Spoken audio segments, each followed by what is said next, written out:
back. We're back. Podcast. Yes, sir. Alex has a lot of naked penises in the background. That's why the background's blurry. It's true. Well, mostly I wanted to open my window, open the drapes. This is smart, yeah. But it's there's the potential for the light to really come in, and I was like, I don't want to turn the light on in here. It's just this weird lighting in here. And, Gotcha. Yeah. I thought you were trying to keep it so that people didn't like dox you and find out where you live and then go steal your dogs or children. I don't think my dogs are they're in trouble right now. Okay. There was an ordeal prior to us starting this. What happened? Well, I looked outside and they were resting peacefully in the grass, which is great. I mean, that's everything you want when you own two dogs. It's just, hey, they're laying together. It's the cutest thing in the world. And I was like, but they've been down there for about a half hour, which is quite a bit longer than I would expect. Mm-hmm. So I walked down. I walked down to the backyard lawn, and right in between the two dogs is a small bird that they have murdered together. So neither one wanted to leave that spot and give up their treasure. Yeah. That is a parenting instinct that you have already. And it is like a timer. You don't know that you set it, but there's a timer that goes off where you're like, I haven't heard anything for too long. It's been too long since I've heard anything. And so This is suspicious. Let's check into what's going on. I had that moment today because we had the equivalent of several dogs at our house. We've got the parade of people visiting our new daughter happening still. Sure. And a lot of these people are coming over with their multiple children. And these are all my wife's friends. For some reason, all the guys I went to high school with, like one of them just had a kid. But other than that, they're like mostly unmarried, no kids. Yeah. And so these are all my wife's friends. So I'm tasked with playing outside with these kids. And you have that moment where you're like, well, I don't see them. I haven't heard them in a while. They could be burning my house down right now. Yeah, I mean, I understand why people freak out when they say getting a pet of any kind is any sort of preparation for parenthood. I understand how it's never going to be a perfect comparison. But in this instance, yes. I think there is a line to be drawn between the two things. If you don't hear your kid for a while, you get suspicious. And if you don't hear your pets for a while, or at least your dogs, you get a little suspicious too. Yeah, I had a moment where my dog caught a squirrel. She either caught a squirrel or happened upon a squirrel that was injured. One of the two. That's my dog's dream come true. They chase every squirrel that happens to find its way on our backyard fence or anywhere in the backyard. And that's, oh my God, they love it. So yeah, I can only imagine what that was like for her. I will defend, there's a chance this is me revealing that I'm a bad parent, but I do think that the kid to dog analogy is not as far off as like adamant parents want you to believe. I think here's the thing that it changes the most is when you have a cat, for example, which I had for many years. We literally went to New York. We just put out like 10 days worth of food, went to New York for 5 days, opened every door so he wouldn't get stuck in any room, but also put food and water in many different rooms in case he got stuck. He's fine. The dog, you got to let him out to piss. You got to let him out to shit. Like it's a different responsibility. You got to be home every night with the dog, which a cat, you're like, you'll survive until I see you again. You're self-sufficient. So dogs are very needy in that regard. Yeah. There's a certain type of parent out there that's always going to take offense to any comparison. Yes. That's not one-to-one, unless you're comparing raising kids to raising kids, they don't want to hear it. And I understand it. Even their kids, they want to compare the difficulty of individual kids to the other parents' individual kids. And it's like, some of this is your fault. Like when you meet a poorly behaved dog, you're never like, well, that dog was born bad. You're like, if you got like a Shih Tzu that won't listen, you need to instill some boundaries on that kid at some point, or on that dog. I mean, I totally get it. One of our dogs is like the nicest dog in the world and would gladly go home with any person that was nice to her. And our other dog is kind of behavioral, and so like I totally understand where, we've done a lot of work to try and combat that, but her initial introduction to other people or other dogs is still not great. And it's like, Yeah. you totally understand it. And that's why I feel like there's another thing that could prepare you for parenthood a little bit. It's like at least having the capacity to empathize with other people that are in tough situations, you know, like there's a reality that maybe, you know, if you've never had a pet prior to being a parent, or, you know, you might not have that capacity as much as maybe some other people. Yeah, that's true. And I think also when you get a dog, you want to be one of those people that's got like the military German Shepherd dog that'll like walk under, like along with your footsteps Yeah. under your leg. And the reality is most of these dogs are fucked up. What I realized is everybody's dogs are fucked up, which is fine. They're good animals still. We love our dog, but she's got problems. And then I would be like, I'd feel really bad that she had these problems.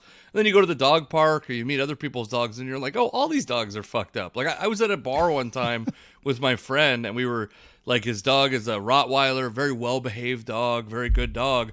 But he rescued it from like a biker gang in North Idaho. So when we were at a craft beer bar, and the first black person that walked into that bar, the dog lost its fucking mind, and I wonder why.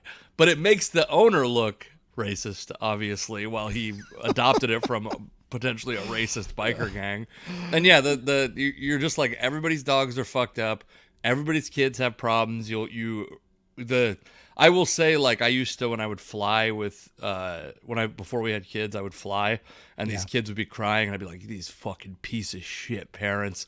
And then now when you have kids, I've never flown with either of our kids, but now that I have kids, I'm like, this is their nightmare. This is like, there's no parent that's like, I don't care, actually. I love that my kid's crying on this airplane. Like, those parents are losing their fucking minds on that airplane. There's another thing that's kind of like this, I feel like, and both you and I can probably relate to this, and people who might not have kids or pets could probably relate to this if they've ever played golf. But it's like when you slice a shot into the other fairway, and you're having to walk over there, and of course you got to wait for somebody to hit at you, right? You got to wait for the people who are actually on that fairway to go, and then every now and then someone will make a cheeky comment about where you ended up, and they know and you know that nobody wanted you to be here right now. Yeah. I certainly didn't want my ball to go there.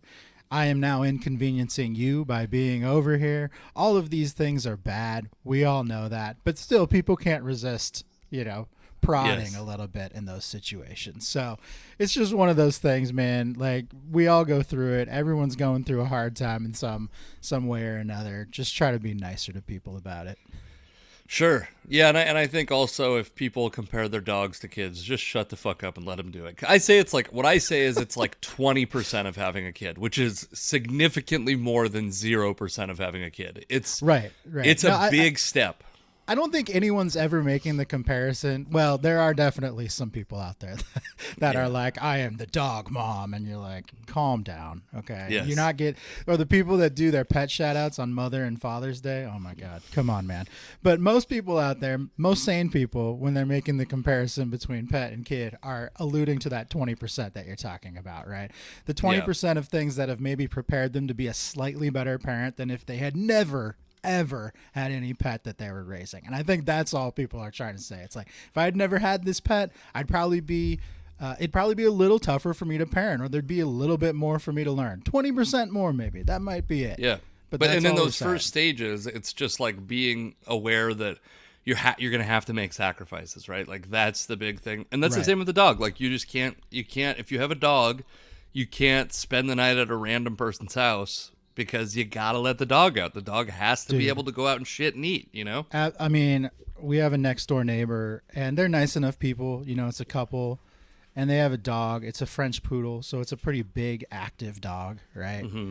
And this dog, I've never, ever seen them walk this dog, first of all. Oh, yeah. That's one. And then two, they let this dog out for like maybe a combined 10 minutes a day. I'm like, in my mind, there are prisoners in prison who are getting more outdoor time than this dog that requires activity. And then on top of that, they leave this dog at home for like hours on end when they go places, and it just barks his head off the whole time, which I totally understand. The dog is like freaked out being alone, probably wants to go outside. This dog is not living its best life, and it's all because and these owners, I mean, again, if another person met them, they'd think they were fine enough people, but they're bad pet owners, and they're just Do they have children? No, I hope they Because don't. I will say you will get. They do. They're just also locked in the house all day. They might. If they do have children, then we got a problem. Yeah. I will say you'll start to forgive people neglecting their dogs when you have a kid, because you're like, I'm fucking exhausted, and I have to devote, because we have a dog that's like also that doesn't require a lot of maintenance. We did a lot of work at the beginning, and now she's got a couple problems we still work on, but like she does well in the house. She goes and pisses and shits and comes in, whatever. She loves me, so I would agree with all that. We've been training her to love you the whole time. Yeah. But yeah, I will say there are days when you're like a parent of a new child, and I was a parent of a new child with a knee injury. She wasn't getting walked at all during that. I let her outside and let her in, and especially in the summer when she wants to be outside, she gets more time outside. But there's times in the winter where we're like shoving her ass out the door to go pee because she doesn't want to be out there. I can always tell when the weather is getting good because she stops wanting to come inside when we open the door. Yeah, during the summertime, we typically just leave one of our sliding doors open far enough for the dogs to just kind of come and go as they please. Sure. And that usually is enough for them, man. I mean, like, they don't need a ton of walking. We usually will walk them at least a few times a week. I know there are people out there that are diligent, that are like every day, twice a day, we walk our dogs. And I totally get that. But, one thing as you kind of like learn I how think to you're be a a fucking parent, dork if you do that. If you do that shit and you fucking preach about it, you're a dork. Shut up. If you're militant about doing those types of things, it's almost as bad as the people who do nothing. Do it. Keep your mouth shut about it, though. Yeah. It's both ends of the. I mean, look, it doesn't really matter what you are or what you care about. If you're too far on either direction, it's a problem. I just knocked my water bottle over. That was very loud. Yeah, hold on. I gotta make sure that the cap isn't open. That's okay. You get it, and I'll continue to bitch about people's dog proselytizing. Actually, I do want to ask you a question, unrelated to dogs. I do want to ask you a question because I had an experience the other day that is maybe like a uniquely 2023 experience, but maybe not. I was driving my car. We're pulling into a restaurant. We're gonna go pick up some sandwiches, my wife and I, and then go do some real heavy drinking within walking distance of our house. That's our plan. We had both kids out of the house for the first, or not both kids out of the house, but my mom was watching our youngest. Our in-laws were watching our oldest. We had no parental responsibilities at all, either of us, for a couple hours. Yeah. So we go do some heavy drinking, but I'm pulling in the order of this is important. We go to the restaurant and then we're going to do some heavy drinking because we're drinking as we're driving the car. As I'm pulling into the restaurant, a guy on one of those new like longboard electric skateboards starts flying past the entrance to the restaurant, and I almost hit him. I came very close to hitting him. But here's the problem. Busy street, cars lining the street. I've been driving for 20 years now, over 20 years now, and these like skateboards going 25 miles an hour on the sidewalk are pretty new. This is not something that's part of my muscle memory. And this is an age-old debate with bikes, but I think we should set a boundary, you and I, of where we fall. My belief is this guy should not be on the sidewalk with a powered vehicle going 25 miles an hour. Now, should I have been paying a little more attention? Sure, but the distance between when I finally could see him and the time it took for him, and then he also the getting off a skateboard thing is tough because he's got to just like abandon the skateboard, like let it go, and it must have something in it that like stops it if you jump off, flying down the block on something. And then he Dikembe Mutombo fingered at me like this, and I was like, first off, I'm like, yes, my bad, but also fuck you, dude. You're going 25 miles an hour without paying attention on the sidewalk on a skateboard, on a fucking rolling board. Yeah, I would say if you're a pedestrian on foot, you have the right to scold. And, around here. Do we count that as on foot? No, I'm saying somebody who's you. just walking, no wheeled devices on them. They're just walking along and they almost get taken out by a car. That person has a right to scold. And we all know they love to do that. We all know there's no shame like the shame a pedestrian gives to a driver, right? Yes. Like there's And just I've been no the shame I've like been that. the administer what the I've administered some of that shame. I one time I noticed someone was taking a left turn on like an uncontrolled left, and I was in the crosswalk. Maybe had a couple pops at me, and I was like, I know they don't see me, and so I did this thing. I ran out and just stood in the middle of the street to be just totally be an asshole. And they slam on their brakes, and they get all pissed off, and I go, and they're like, what the fuck? And I'm like, pay attention, asshole. I got to have my moment of shaming them. And then I think I hit the side of their car, like I slapped the side of their car as they drove by. It was a lady. I felt great about it. My wife was there, was not happy with me for doing it. I thought it was very fun. But anyways. No, it's a reality around here. I mean, anytime you get into a city where you have like, I kind of know the area that you're talking about, and it's pedestrian heavy, but also traffic heavy still. Yeah. It's not like these cars are going fast. It's a small area. It's 2-lane roads, and they're just moving along. But there is still a lot of crossover between pedestrians and cars, and that happens a lot in just the Seattle Tacoma area in general. There's a lot of places like that. I've actually been parked alongside a road before, opened my driver's side door, and had a biker crash right into it, go flying over the door off his bike into the middle of the street. And I didn't know. You don't really know what to do in that situation. There's a guy lying in the street. Technically, it's your fault, but it's kind of his fault too. At the same time, hide the body, I think, is the answer. Well, I mean, we had to call the police because this is you need an arbiter on this one. I mean, he was injured, so obviously he needed some attention. So I'm standing there, an ambulance shows up, a cop shows up. The cop takes stories from both of us. I think he just liked me more. I think is what it came down to, because it was a very favorable report given to my insurance. Sure. I think they basically got this guy, of course, was like, this is a $2,000 bike. But he had also told everybody that he was biking from a bar where he'd been drinking all night. So it was a situation where it was like, well, you're impaired now. So even if this guy did, and the interesting thing was like, I know you can open your door into a biker, but this is like the door was open and he crashed into an open door. Now, was my door blocking the bike lane? Yes, but literally for like 1 second. So he didn't have a lot of time to react either, though.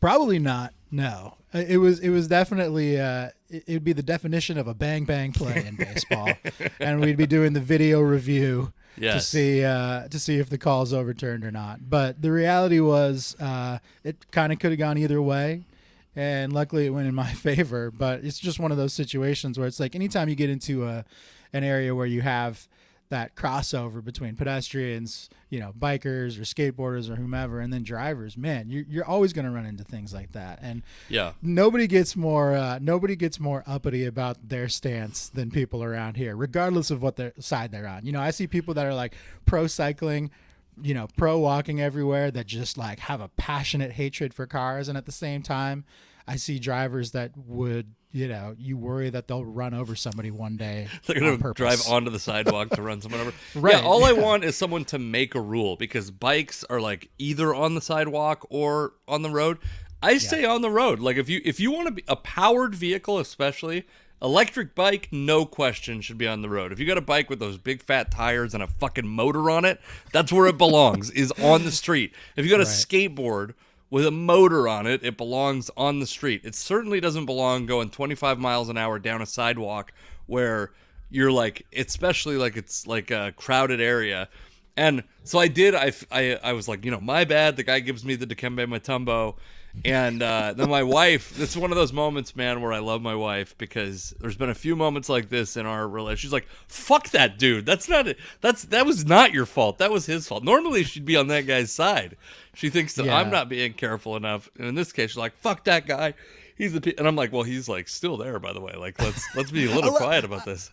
I totally get it. I think in the heat of the moment, your instinct immediately kicks in and you pick a side in those situations. I think when we're all subdued, when we're all calm, everybody can kind of play both sides, feel for both parties, but in the heat of the moment, you have to pick a side. And I'm from the Pacific Northwest, so I always pick against myself. That's a lot of passive aggressiveness. Yeah, I was an imposition on this guy.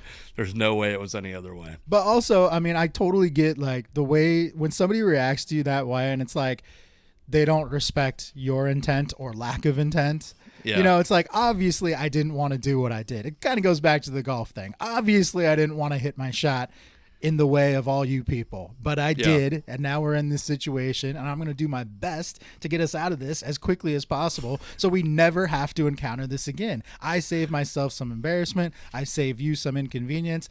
But when they're sitting there scolding you for your actions, you're like, come on. Yeah, I'm going to try to move my chair back because I don't know if you can tell. I have like the most gnarly glare on my face right now. There's like one giant ray of sunshine on you. Yes, we have listen to the sound. Oh, so much better. I hope the sun doesn't move in the wrong direction, but my God, it was like I thought I needed like those flip down sunglasses in baseball for a second. You would have had a really weird tan line on your face. Okay. I think we can get into sports because something just happened, like right as we were about to start the podcast, which is that the Washington Commanders got sold finally after like decades of people wanting this team to be sold. Yeah. People wanting them sold, and those people never included Daniel Snyder, the owner. And then as it turns out, it's him allegedly leaking the John Gruden emails that ends up making him look bad enough to sell the team, which is pretty funny, I would say. Yeah, Dan Snyder is like, I mean, you could argue that all billionaires are not the best people in the world. Sure. But Dan Snyder has got to be one of the worst, man. He is just, everything he's done over the last 20 to 25 years is like shady. There's probably a lot of stuff we don't even know about that he's done. Of course. And he's just one of those people that it's kind of surprising it took as long as it did for him to give up the team. Because it's been, I mean, I remember... I can't remember if it was like late 90s or early 2000s, but I remember being in Spanish class and being the arbiter for two of my friends on how they thought the then Washington Redskins would do because of their new owner. Because the first thing he did when he took over the team was go out and make a bunch of big signings. You know, I think he brought in like, I can't remember if Dion was there or like some people like that, like guys like that were just really like talented vets. And he kind of like spent a boatload of money early on. And I remember discussing this with some of my friends in class, and that was obviously a long time ago. Now he's finally done. He's finally out, and it feels like there's just been like that franchise has been hamstrung the entire time he's owned them. Yeah, that's true, and there's also been the controversy around the name which the name existed before him, but he was pretty adamant about keeping it, and it seems like obviously there's like a capitalistic motivation for that he probably had, that many owners probably have. And now they were the football team for a year, which is very embarrassing, by the way. That they were. I think they should go back to football team. I liked football team. The Commanders is just like every other dorky mascot name. It is like a lot like the default create a team in Madden, where you're like, we're starting an expansion team, and they give you a name to start with that you can change, and nobody keeps and even the logo looked like that. By the way, they're just generic W. It almost felt like they chose Washington football team like out of spite. Like if we're gonna change our name, we're gonna change it to the stupidest possible thing. Just to stick it to you guys. It was also funny because that's what so many journalists that were against the name Redskins were calling it for years, and then they were like, it would be like if well, I guess this is happening, but the Trump folks that call themselves deplorables. Yeah, you know what I mean? Like the. Or the to make it both sides, like the nasty woman. People have like tried to take back nasty woman. Right. Anytime the other side takes back whatever the term is, all hell breaks loose. Usually, it felt like that's what happened with the Washington football team. It's like they wanted to name it something incredibly stupid. They did it. People actually liked it, and then they were like, well, people like it. We can't keep this. We got to keep pissing them off, so we're going to change it to the Commanders. Yeah. And now they are, I guess, forever the Commanders.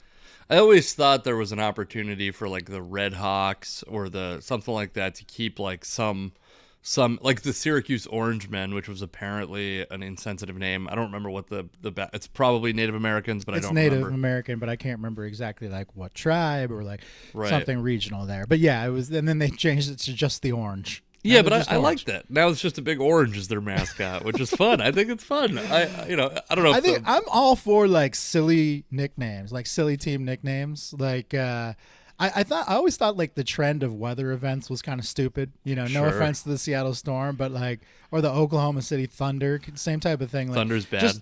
Just naming it after like a weather event seemed really dumb. I'm all about like you pick a tangible mascot of some sort, or like an animal or some sort of thing that everyone Sure. can look at and be like, yes, that's a llama, and then that becomes your mascot and your nickname.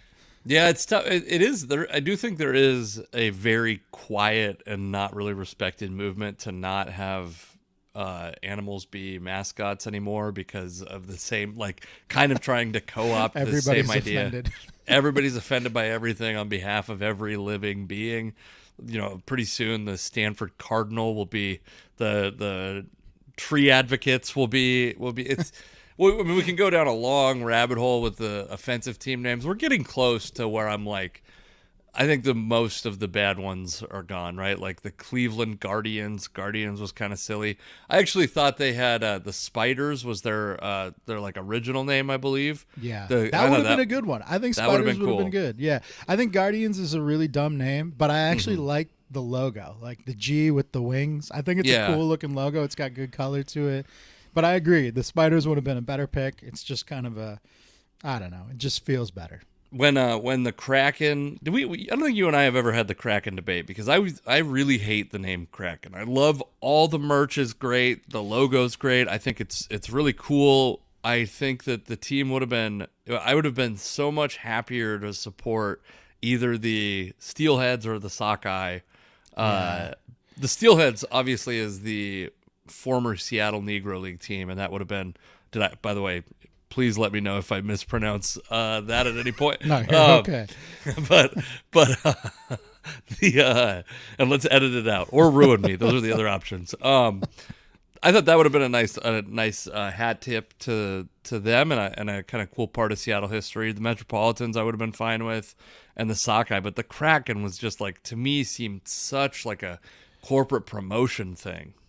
Yeah, I was not. I was never on board when the names were being like debated. Like which Sure. I liked the Sockeyes. I thought that was a really good one. I would have been okay with the Metropolitans. You know, the original Seattle hockey team. 100 years ago. I thought both those were good. I mean, the Metropolitans would have been tough because you already have the New York Mets, who are Sure. technically the New York Metropolitans. So anytime you kind of get that crossover in sports, it's difficult to kind of have a team of the same name. So I understand that. But Sockeyes would have been totally unique.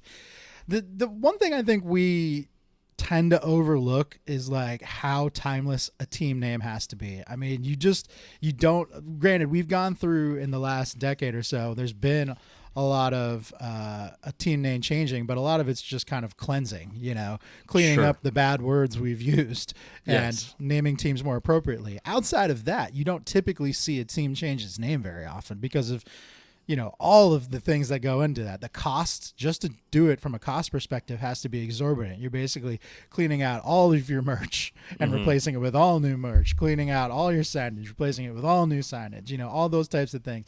A lot of costs associated with it. And then I'm sure there's a lot of investigation that goes into how marketable the team name is that you've chosen, right? And I have to imagine, I've warmed up to the name Kraken as the past couple of years have gone on.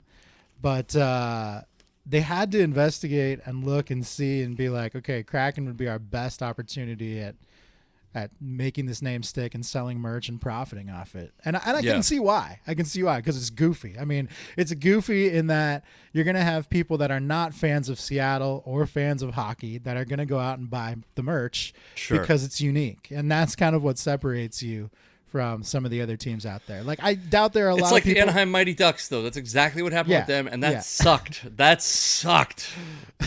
I mean, when I was a kid, the Anaheim Mighty Ducks came about. Yeah, but like, kids are right on stupid, the, Alex. Right on the heels of the Mighty You Ducks were movies, which stupid. I loved.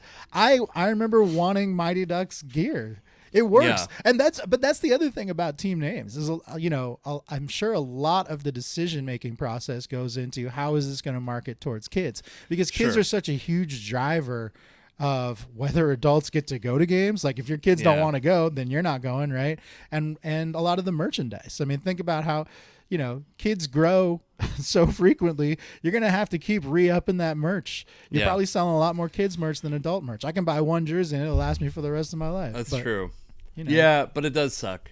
I think it sucks. Yeah. San Jose Sharks is way cooler. I feel like they started around the same time, maybe a little bit earlier than the Mighty Ducks. 80s, Yeah, that's like, and that was great fucking merch. That was shit people were wearing like outside of, it sucks, and it's not like regionally meaningful. People have tried to make this like, well, Tacoma has an octopus thing. Fuck you. I live in Tacoma. We've never talked about the Kraken down here until the team became.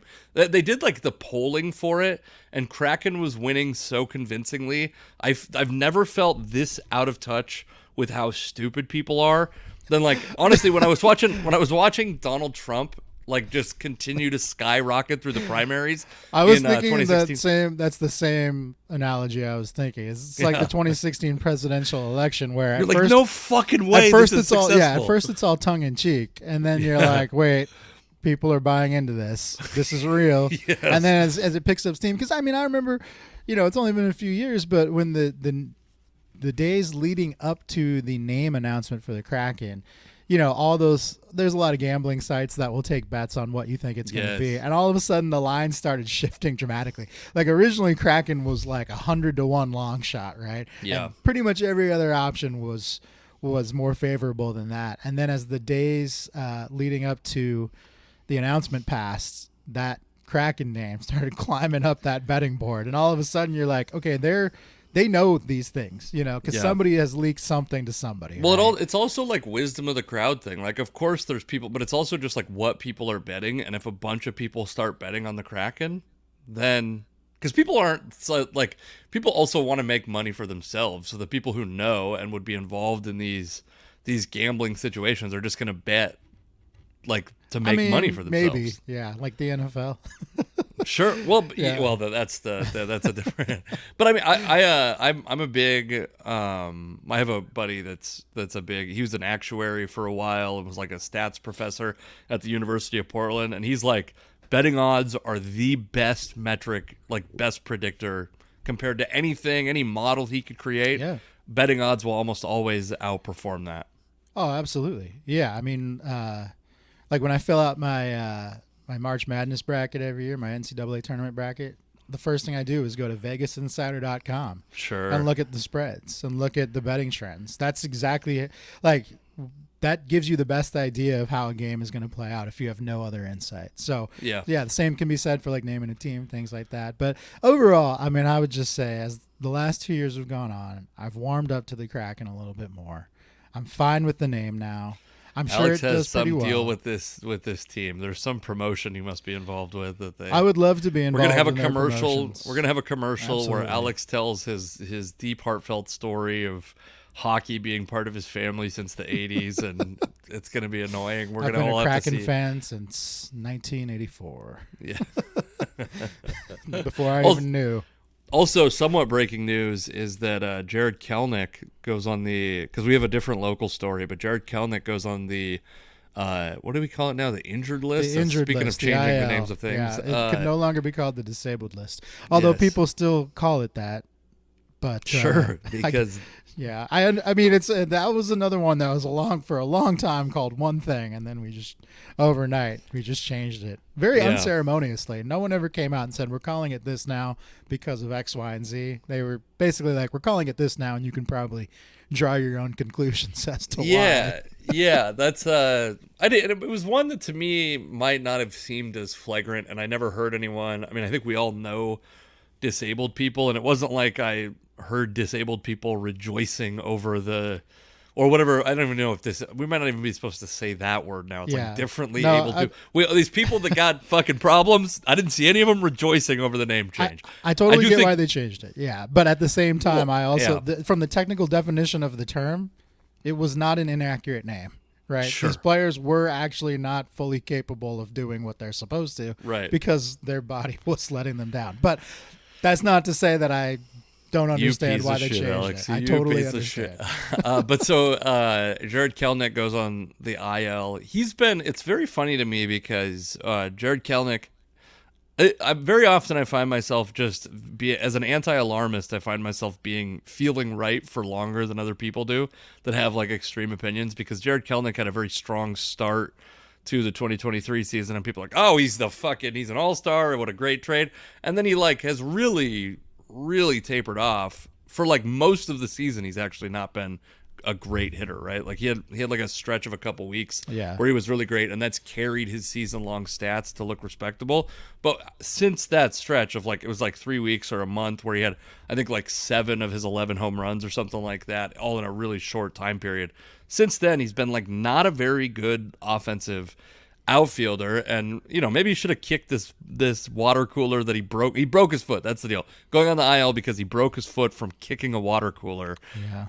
Maybe you should have kicked it a little earlier, Jared. The water cooler won, unfortunately. Let's get some Vicodin on you and some time in the film room. Let's watch some of these at bats. I mean, I get it, dude. Baseball is a very frustrating sport, as anyone who's ever played it can attest. And Sure. at that level, it's just so pressure-packed, man. I mean, he was pissed after.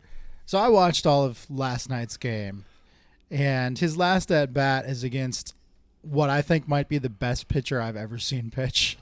And, I mean, there's a lot of ways you can define that. A lot of times people will look at a pitcher and say, well, he throws 9 innings every game, he's the best pitcher ever. But as far as just, like, pure filthy stuff, this is the best pitcher I've ever seen. I mean, Johan Duran is the closer for the Twins. He's literally sitting at 104 miles per hour on his fastball last night. Sure. Not touching 104. Like, every pitch is 104, and then he ends up throwing the fastest pitch of the MLB season at 105 in one of these at-bats. But Jared has a 9-pitch at-bat against this guy and loses the battle. And it's one of those at-bats where, like, in the midst of it, you're like, this is an epic at-bat. And it's one of those things that I think casual observers maybe don't pick up on as much. I mean, I think even casual observers could see a battle like this between a guy throwing 104 and a player like Jared Kelenic, who's ultimately very talented, fouling off these 104-mile-an-hour fastballs, which most human beings could never even imagine doing. And he's doing that to battle this guy, and ultimately he loses the battle in this great at-bat and strikes out.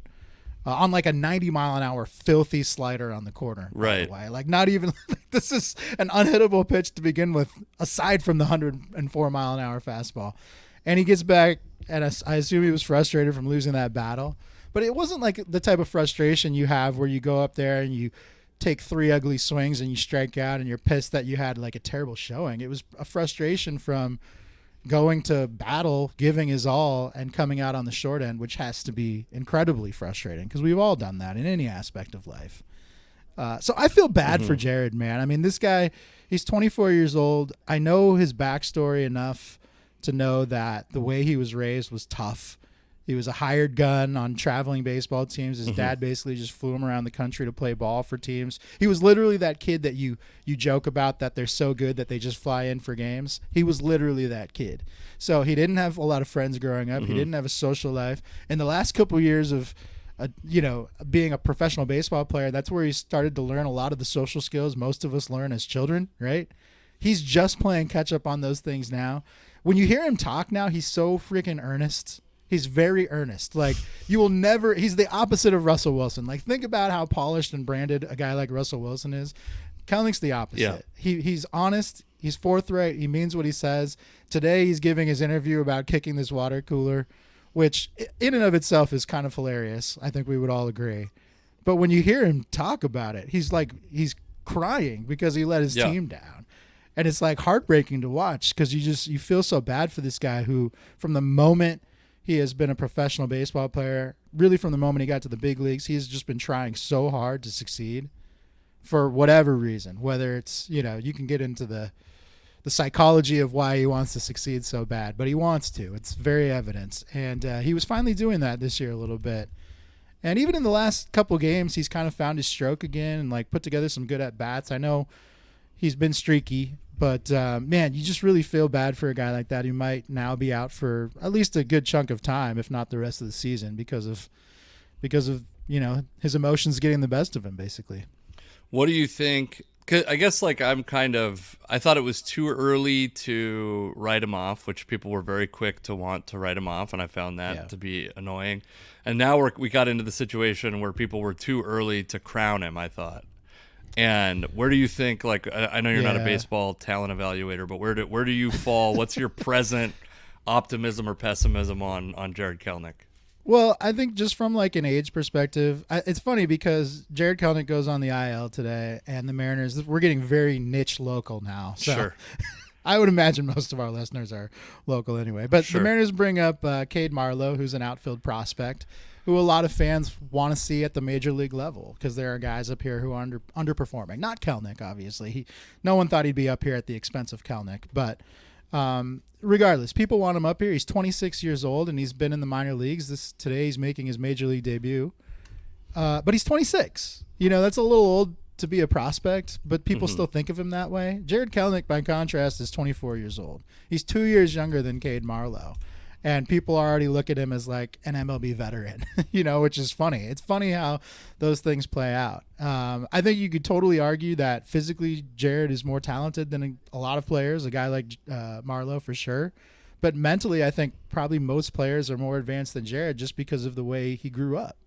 The way that he was living his life up until he became, distanced from his parents and his family and kind of became a professional baseball player. He just didn't have a normal upbringing compared to most people. So I think he's just trying to figure out the mental side of it. And baseball, especially at the major league level, is so mental. I mean, your head has to be into it in order to be good at what you're doing. And I feel like he's probably done a lot of work. I mean, by all accounts, he's done a lot of work on that side of things in the last couple of years. And his physical talent is so immense. I mean, at the beginning of the year when you saw him hitting home runs, I mean, they're not normal home runs. The way they come off the bat, it's just...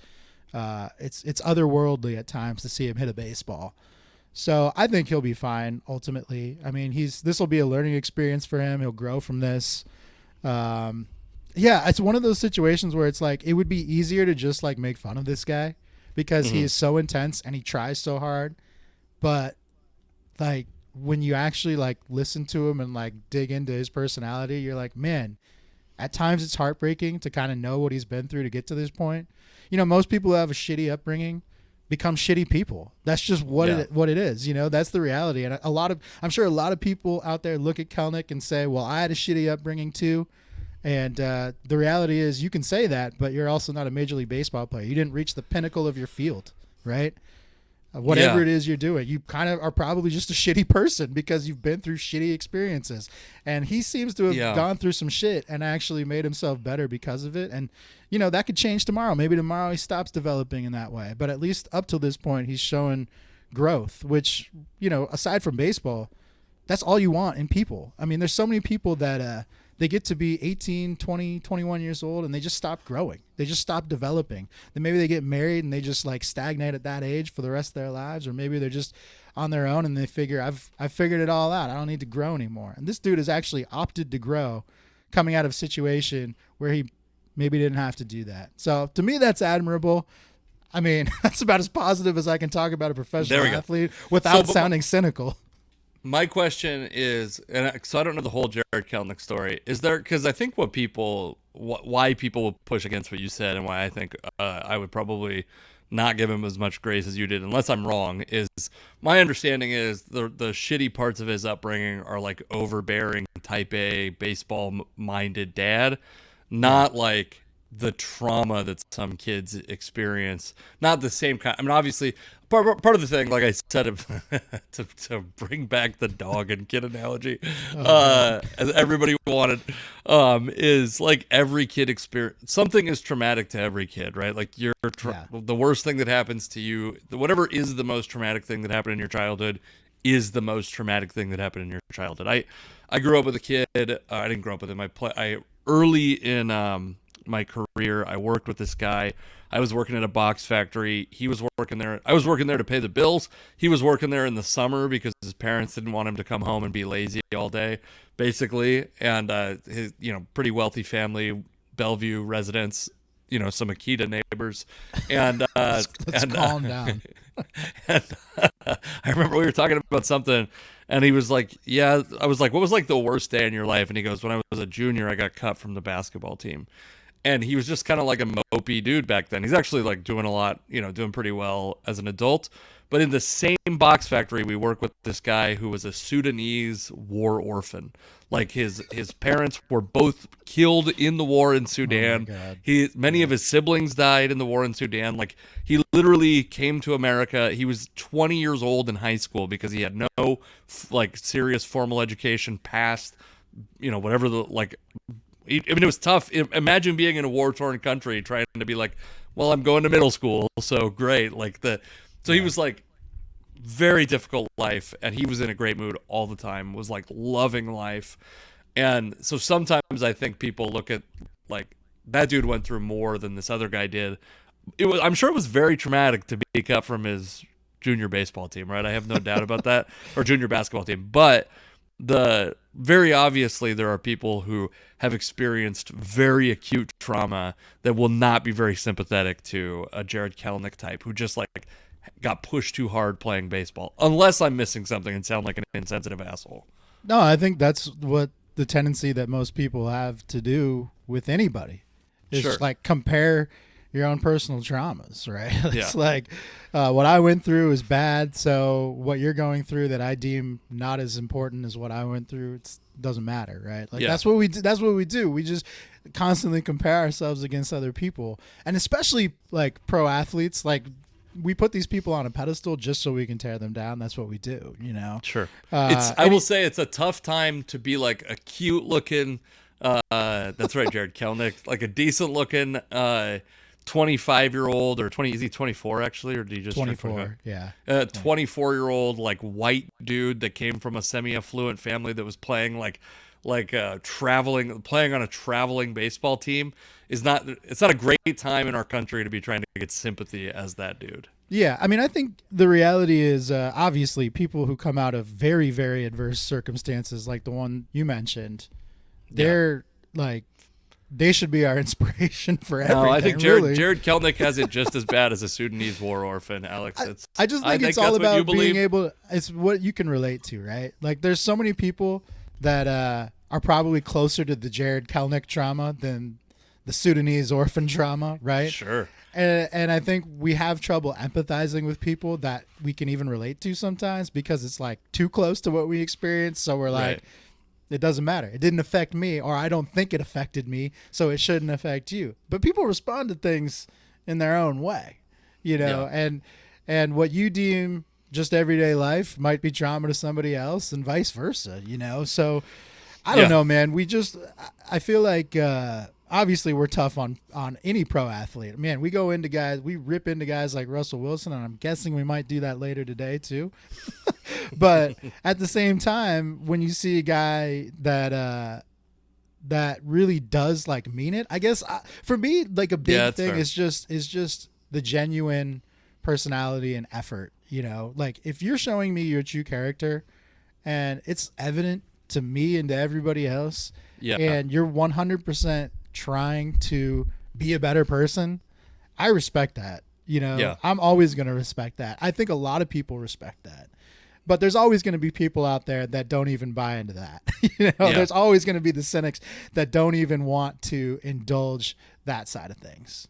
Yeah, that's fair. I mean, I think that's like what I like out of a political candidate more than I like agreeing with every policy position, is like just trusting that what they're saying is true. By the way, it feels like it's so fucking hot in my garage right now, and it just has. It looks like you're in the middle of a wildfire right now. Yeah, it's like your room has gotten increasingly smoky. I assume it's the sun glare, but it's possible there might be a fire burning in there somewhere too. Now it's like I don't know where to move. It's actually worse now. Now it looks like a hostage situation. All right, we're just gonna hope that the sun leaves this part. It's insane looking. I don't even. It's like it's all right. It really helps me pop, and that's what the people want. Well, with the blurred background, it looks like a portrait photography is going on. Great. It's pretty awesome. I enjoy it now. Okay, I'm lost on what I'm like. You're just sweating through my clothes. I'm exhausted. Okay. So there's two stories I want to talk about together. I think one of them is Johnny Bench got in trouble for making an anti-Semitic joke, and I want to read the joke because it's I will say it is tame enough an anti-Semitic joke that I feel even okay saying it. So he's at a. I did not know we were going to talk about Johnny Bench today. I know. Of all people. But okay, I haven't heard this, so this is all news to me. So he's at a news by the way, this is why we put together this document, is so that you'll occasionally click on a link. I'll click on it once in a while. Johnny Bench, you can even add some to it every now. You have in the past. I have sometimes. Yeah, there's you got like a 7% batting average on this. So Johnny Bench, there was a news conference to honor Reds former general manager Gabe Paul, someone who Bench, I think, is brought in to talk about because he's got affection for Gabe Paul, because they had some sort of positive relationship. And Jenny Paul, who is got to be related to him in some way, maybe his daughter. Okay, he said that cheap. Never mind, like she was gonna say, and she was gonna use a slur or a swear word, and then Bench said he was Jewish, and then everyone laughs, right? This is the thing that bugs me about jokes, period, is when people get offended by jokes, very often they will say, well, it's not funny. It's not even a joke. And what's very annoying about that is when it is consumed on a recording, like a video that someone posts or whatever, and there's a laughing crowd. Like it's a live recording of this joke happening in front of dozens or potentially hundreds of people, and the crowd is laughing. And it's hard for me. It may not be my type of humor, but like I don't love Jeff Dunham, but there's no doubt that he is funny, right? Like look at the man, I don't like ventriloquist humor either. Yeah. Right, but it's not my shit, but it's funny to somebody. To say it's not a joke or it's not funny is totally a lie. Also, I think like that's a kind of a cheap joke. It's probably a joke that would be made not in a way like that wouldn't be a news story 25 years ago, and I almost don't think it should be a news story now. Like he's making a joke about his buddy. The horrific things I have said about friends of mine for jokes, but the reason it's not appropriate is because Johnny Bench is not a comedian, of course. Yeah, everyone gets. I mean, it seems like when people have what I would call a negative reaction to a joke is when it's in a forum that you're not expecting comedy. That's just the reality. Also, I mean, my most predominant experience with it is people getting mad at comedians doing it in a comedy club. That's always wild to me. Yeah. I mean, I like you paid to go to this show. You understand what you're signing up for. You understand that a lot of humor is not, it's off color. I mean, that's kind of the existence of humor in and of itself, right? Yes. So if you're in a setting where you're expecting comedy and comedy happens and it bothers you, I would just say, like, what the hell is going on in your life? Yes. But if you're at this thing, if you see a video of Johnny Bench of all people making an off-color joke, I can understand why you would be offended by that, whether you agree it's the right reaction or not. I mean, I always feel like when Johnny Bench has to be like, what, 80 years old? He's got to be like 80 years old. Anytime we bring out these old athletes, old retired athletes, and stick a camera or a microphone in their face, I feel like we're doing it looking for this type of thing to happen. It's like, I get it. Sometimes you're like, hey, Johnny Bench was a legend. Just to hear him speak would be an honor. But at the same time, whoever is setting this up has to know that there is some risk for something like this happening, because this is an old white man who his only job was playing professional baseball, which is a terrible setting for being sensitive to others, right? So you're asking this guy. I feel like everyone's kind of looking for their kissing Susie Colbert moment. Yeah, it's like it's almost like we're setting this up, I can hear setting myself, these guys up to fail. I can hear myself in your headphones and how delayed we are right now because of this stupid internet. It's I hear myself. What's going on? What's going on with your internet in this garage? Is it? Let's see. I'm gonna speed test my because it's my speed test says we're good, but it does seem to be having some problems. Let's see. Let's see what my again. This just helps me pop, and that's again what matters. Okay, well, yeah, the speed test seems to be fine. We'll continue to work towards having better internet, but the he's 75 years old, by the way. Johnny Bench Yeah, is 75 yeah, years that's old, definitely and past the age of this sort of thing happening for sure. yeah, and I agree with you that there's like a thing where you put a microphone in front of one of these old guys, hoping that they'll say something controversial. I read Bob Gibson's book. By read, I mean I listened to the audiobook narrator read it to me. Several. I'm trying to figure out what's going on with how I can make my video not horrific. Also, this camera's just I like hot. I kind of like this. It just looks it It unique. looks insane. It looks like you're really going through a lot to make this happen, and that's I am very admirable. sweaty. My wife. Now you know how I feel when I come to your house and do the podcast. Yeah, but I'm also in that same room with you, and not. That's true. I just sweat a But lot. I sweat a lot too. It's not. I think that you show it differently than I do. You show it in the cheeks. Yeah, we are anyone who looked at both of us would be like, yeah, those guys sweat a lot for sure. But do you ever like see like you're out in public or whatever? This will happen. Like you'll see like somebody walking down the street towards you, and you just see them coming, and you know they're gonna stink. You know, like you start holding your breath right then and there. Like there'll be like just a big fat sweaty guy like walking towards you, and like maybe he doesn't stink, I don't know, but you see him coming and you're like, that guy's probably gonna smell, so I better hold my breath now, and then hold it for like another 10 seconds after he walks past, and then finally I can breathe again. I am always. I worry that I am that guy. I am that guy. Yeah. Yeah. I'm worried that I'm that guy to somebody else. Yeah, it's probably the case.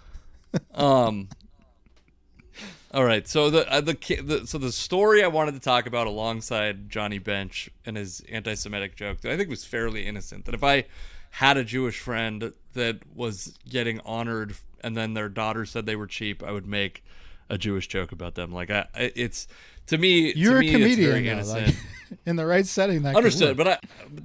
but there's occasionally a place and time. Like my favorite thing to do at a funeral, which is not a place that I love to be, but my favorite thing to do is to tell a story that is not full of glowing praise and adoration of that person. That's an honest, funny story. Like recently we were at my uncle's funeral. We talked about it on the podcast a little bit. And everyone was telling these stories about what a sweet guy he was. And I told a story about how, as an adult, I started to drive him around every time I'd see him, and we'd go get lunch together. And he was like the worst passenger that's ever been in my car in the history of the time I've been driving. And that's like, it breaks the tension. It's like everybody gets to have the experience, like kind of like he's there, right? Like we get the real person, a story about the real person, not this fake person we've made up to tell a story at the funeral. That's like the idealized version of that person. My real uncle, my cousin Travis, several years ago passed away, and all the stories that he's like 21 years old when he dies, right? Which is horribly tragic. He had bone cancer, and the last several years of his life were really tough. But everyone was telling these stories, and the guy is still a 21-year-old dude. Like he was a fucking dumbass. You know what I mean? Yeah. I loved him, and I'm so sad he's gone, but I couldn't stand by and let all these stories about how he was the sweetest young man, that these lies about how sweet of a young man he was, get told without breaking the tension, you know? I always think about this with, sports teams will do this all the time. The Mariners love to pull this move, but I think all teams do it. When they just honor an old person, you know, they're like, this person's 95 and they're still coming out to games, and then everyone's got to like cheer for them and stuff. And like, if you ever watch like a TV broadcast or listen to a radio broadcast where they do that sort of thing, they'll always tell a very nice story about this person. You're like, man, this person is 95. I know they've done some bad shit. In fact, they might be pure evil. The fact that they've just gotten to this age is why we're honoring them. It's always amazing to me that society just like, we just honor old people. And I get it. You know, they've survived longer than the rest of us, so they deserve it. But at the same time, talk about the ultimate participation trophy too. It's like you just really. I mean, if we ever make it to that age, I'm not against the Mariners just having everyone clap for me because I aged. You know, we'll still be doing this podcast, 95 years old. It'll be our grandchildren figuring out how to set up our holograms. Okay, so this dude that was a reporter for the WHYY, a public radio station in Philadelphia, also a stand-up comedian, basically because there was some negative reaction to his stand-up comedy, was fired from his job as a journalist for WHYY. His name is Jad Slayman, I think is how it's pronounced. And then not only did they fire him, which is, I think it's like debatable whether that's public radio's place to be like offended. They put the stuff that he was saying. Yeah, well, I would just say, like, knowing public radio, it feels like you would have to do a lot to get canned from a public radio station. So it seems like this is egregious for them. Yeah, well, and he to put it into context, because a very common refrain when something like this happens is, like, especially from people who do not like public radio, and I would consider myself someone who's a little skeptical of public radio. It's certainly not nonpartisan, which is what it should be, right? But this dude is I believe he is Iranian or Iraqi, and he's a U.S. war vet. Like, so he's not necessarily the typical, like, white hyper-liberal reporter that you would expect to see at a public radio station, or you would expect to also have a very short rope with the public radio station, right? Sure. And but he's doing these jokes, by the way, that they're vulgar, no doubt, but they're also, like, very obviously, if you have any exposure to comedy at all, it's very obvious that the jokes are a commentary on the same social issues that, and I don't want to go through and play the jokes because they're, like, poor quality. I think they're all on Instagram, and I have to track them down. I don't want to put in any effort. But they're jokes that are, like, yes, they are vulgar, but they are very obviously coming out on the same political side as public radio. The same political side as the people who are firing him. Also, his boss was apparently someone who followed him on Instagram and would, like, watch his stories, like his videos. Yeah. And then but it's very funny if you can find I listened to a story about it, and I actually sent this guy a DM and told him, it's fucked up. He's literally living every comedian's nightmare. Yeah. And this is my problem, is, like, it's so hard to have a day job as a comedian now, because everybody's job has become, like, a public record thing. Everybody's on LinkedIn. People are going to start commenting on, sending messages to. It's the nightmare. It's the world we shouldn't live in. As you would never do this to a painter, you know what I mean? You would never do this to, and I hate comparing comedy to stuff like that, but it is like an imperfect art form, right? And people are gonna fuck up. They're gonna make these jokes that, by the way, again, it's this thing where these are landing in the room. They are crushing in the room. And then to take them and read them as statements of opinion as opposed to jokes is such a, it's like a hacky, overdone thing to do to try to like criminalize comedy, basically. What were the jokes that got him fired? Or, like, can you just give, like, a general overview of the topic? Like, were they pretty bad, or, like, were they just like every other comedian's jokes and someone took them out of context? Yeah, so he did a joke where there was, like, a business that advertised in the Yellow Pages, and he called them, and that business advertised like hardworking Asian help available. Okay.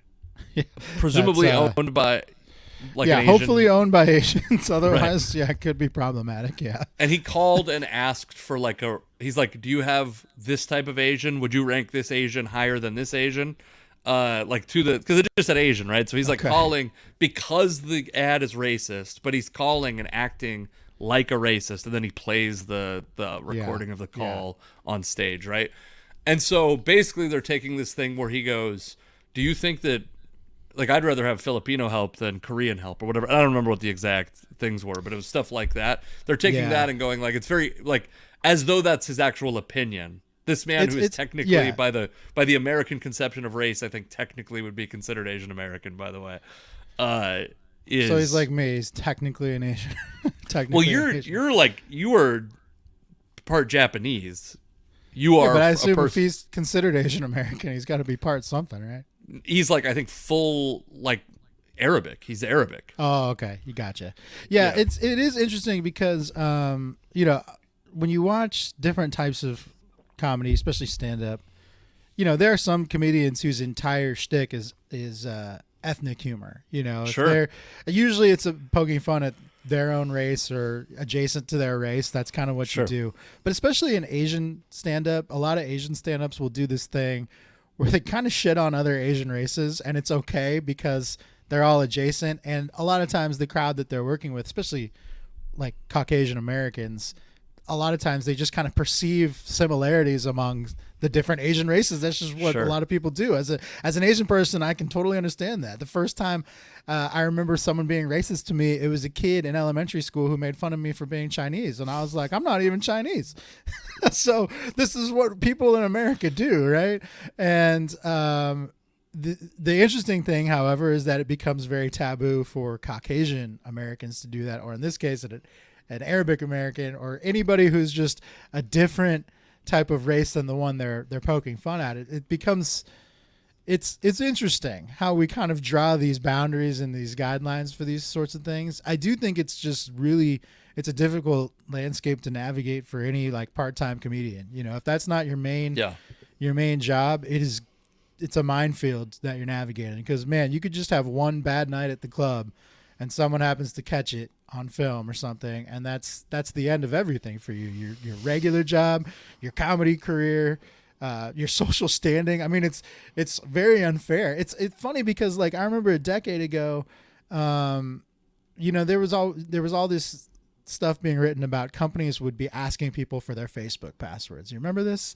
Like they wanted to go like basically they wanted to go their like passwords. Yes, there were some like if you would apply for certain. Now, ultimately, this got shut down and was deemed illegal. But for a while there was a thing where people would apply for jobs and they would make all their social media, which at that time was probably just relegated to mostly Facebook.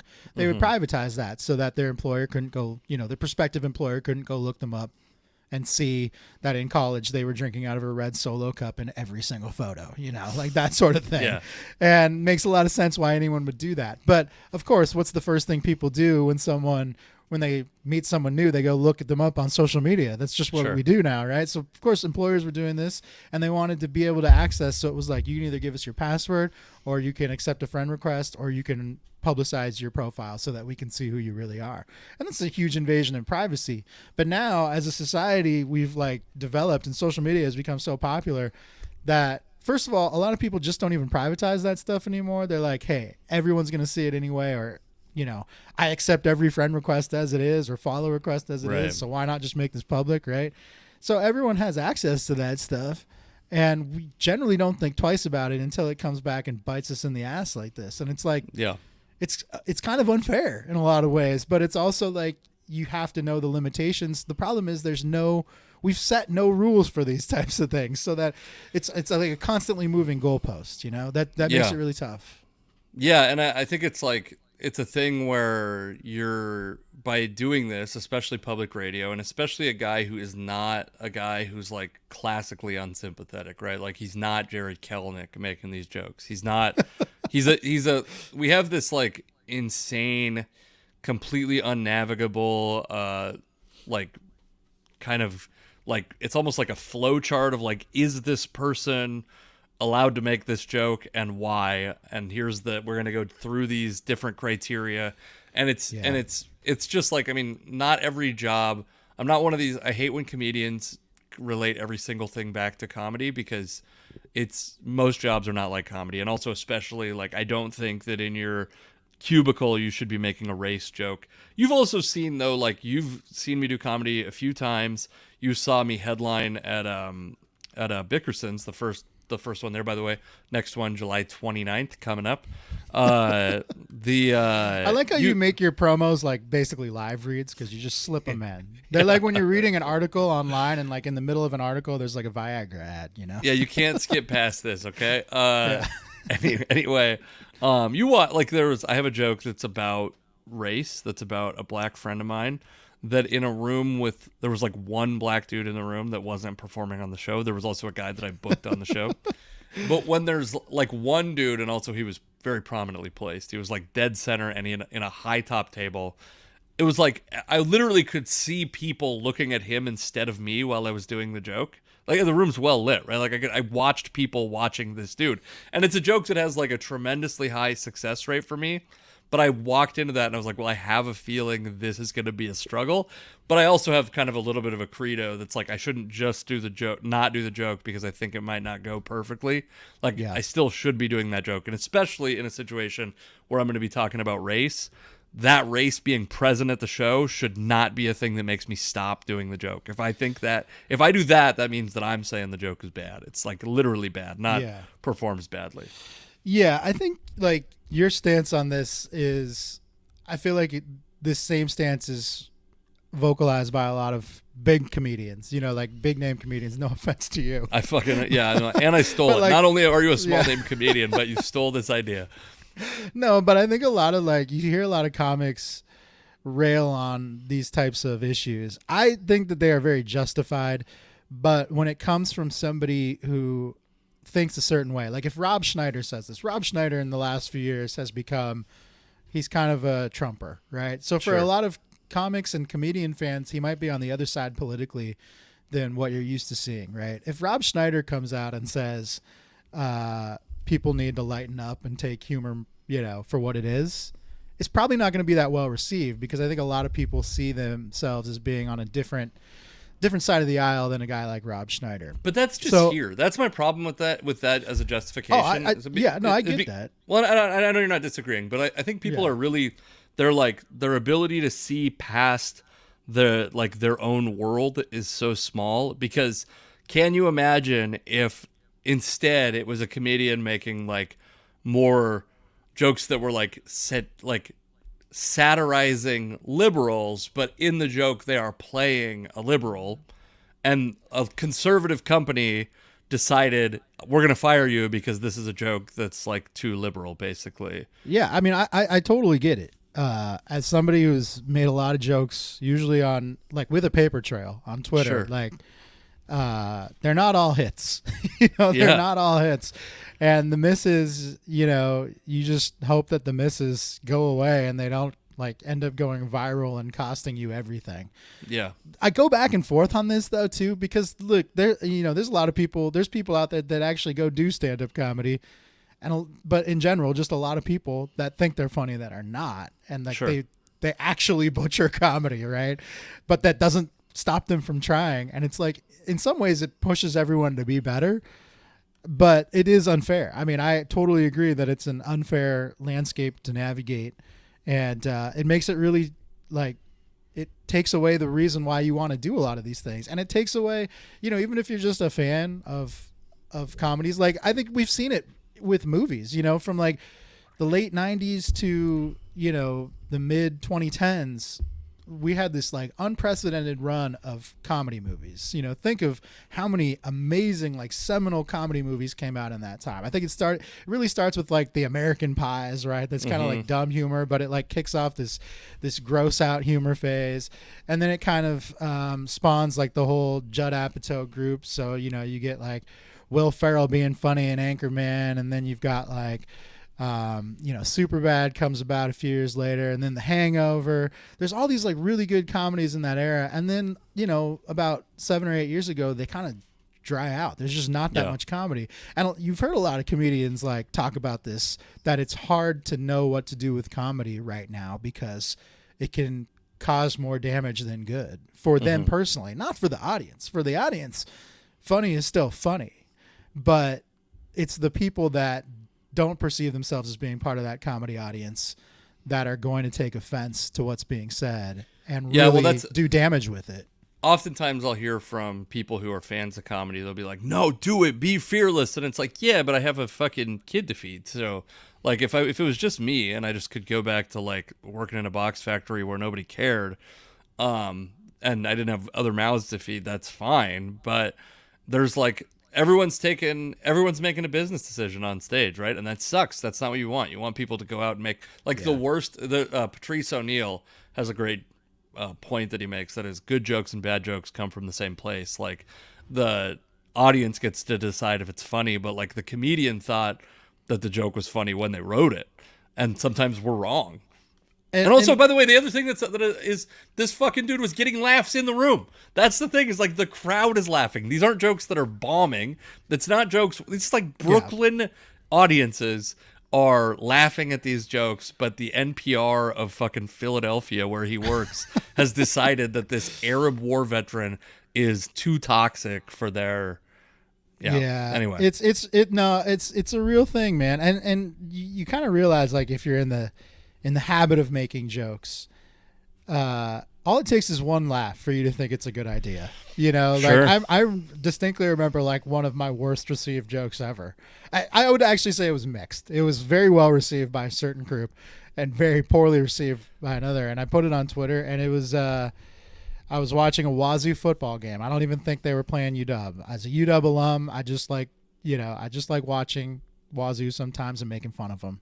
Sure. And this was when Mike Leach was coaching the team, and he was kind of notorious. The late Mike Leach, I should say, he was kind of notorious for not handling his players with the most care.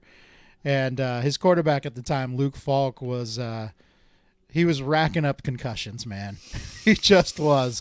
And of course, this is right around the time when the NFL is being very concussion conscious.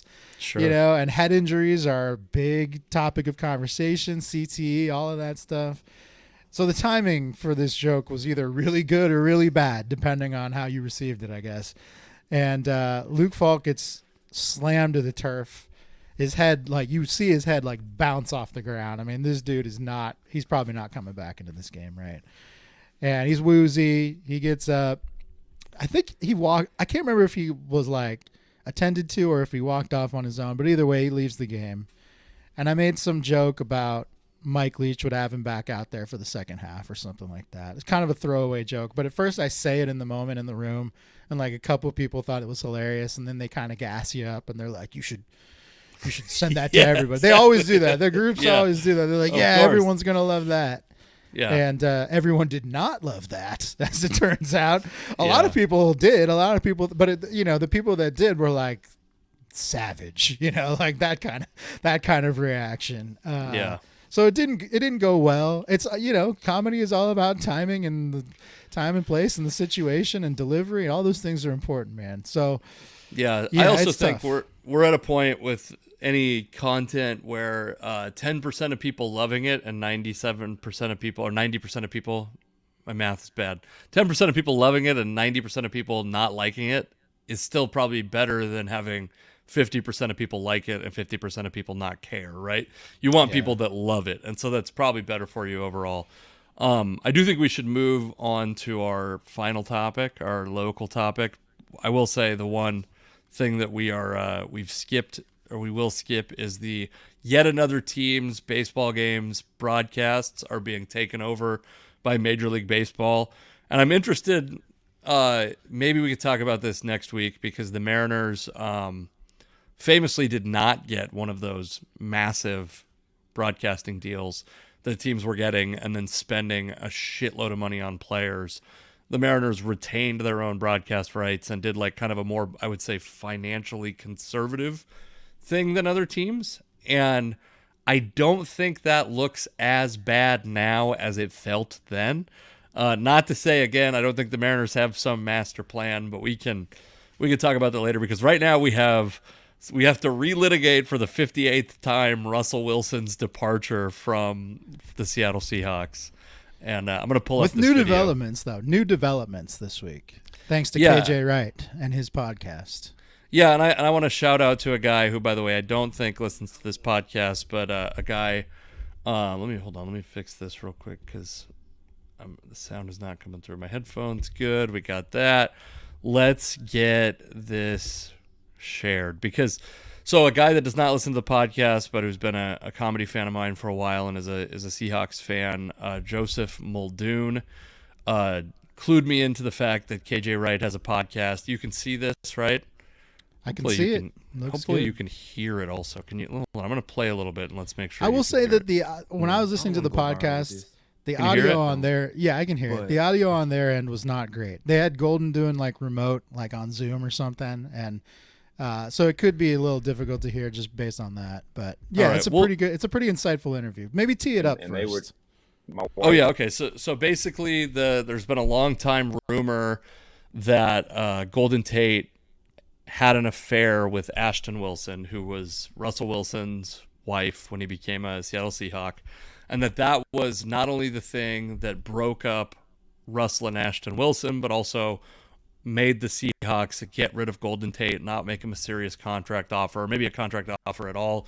They talk about the contract situation in this By the way, it is funny to see what my algorithm is pulling up for the other videos to watch. I'm so glad these are mostly tame because Lots of porn. Just tons and tons of porn. Softcore, though. Classy. So anyway, this is KJ Wright, who was on the team that won the Super Bowl. And I will say it has been kind of cool between Richard Sherman's podcast and this podcast and kind of the vocal guys from those teams, how much we've actually learned. I always thought we'd have to wait for someone to write like a tell-all book or a journalist to lose his job and finally have time to write a book about that team. And what we've gotten instead is the guys telling the story themselves, right? You kind of knew this. I kind of always thought this would happen with that era of Seahawks, because if there's one thing these guys love to talk about, it's themselves. And I don't mean that in a bad way. Sure. I know that sounds bad, but they just love to talk, these guys. And so when you're an active player, you're not going to let the secrets out, because there's an understanding and a pact, which they even talk about in this discussion with Golden Tate a little bit. But once those days are behind you, it's like these guys love to spill the beans, man. They'll talk to anybody about everything that happened for the most part. And they do that here today, which is important. So, and I want to say, because I was not an active sports radio listener when G. Scott hit the scene. I know that he's taken a lot of shit in like local media, or some people don't like him, and I know that I'm not taking a side. I used to pick on him a lot. Yeah. What I'm going to say is that I think it was brave to ask this question, even though he is doing it alongside one of Golden Tate's teammates, and he has some relationship with Golden Tate, but I did think it was brave to ask this question. Maybe it's something they even screened in advance, but I'm gonna see if I don't remember if I or my girlfriend at the time. Okay, sorry. He asked the question, and he basically brought it up like it was like a little timidly, but I thought, again, brave to ask the question.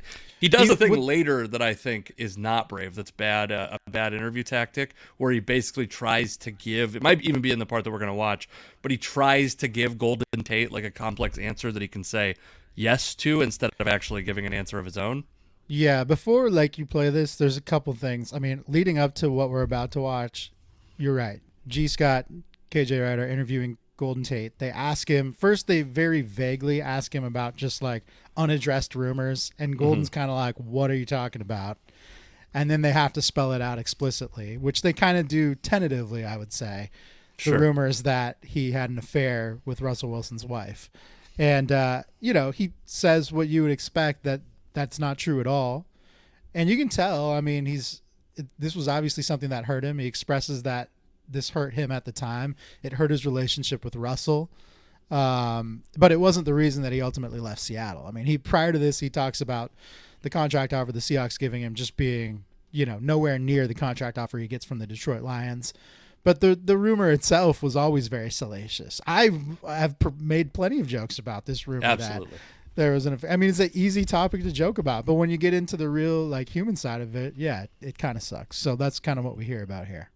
Now, wife will be wearing my jersey and they're shouting stuff at her, or my in-laws. This is people that are aware of the rumor, basically. And they're shouting comments. I'm like, man, this is just messing up my brand. But I just wasn't, I talked to my agent. I was like, man, should I just blow it up? And it was like, no, let's just be the bigger person. And I just inside, but hold on, I think phone calls to make. Okay, yeah, this is where we were. How they felt about.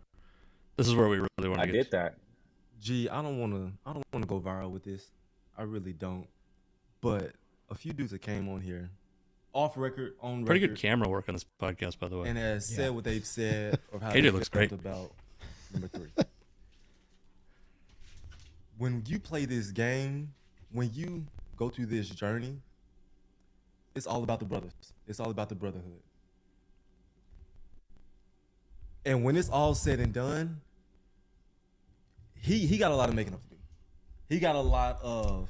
All right, so this is like a little bit boring to watch as like you and me watching it, but this is a common thing that I've heard from people is like basically they feel abandoned by Russell Wilson at different points in his career. He's been a politician. He's been a guy who was very much looking out for himself.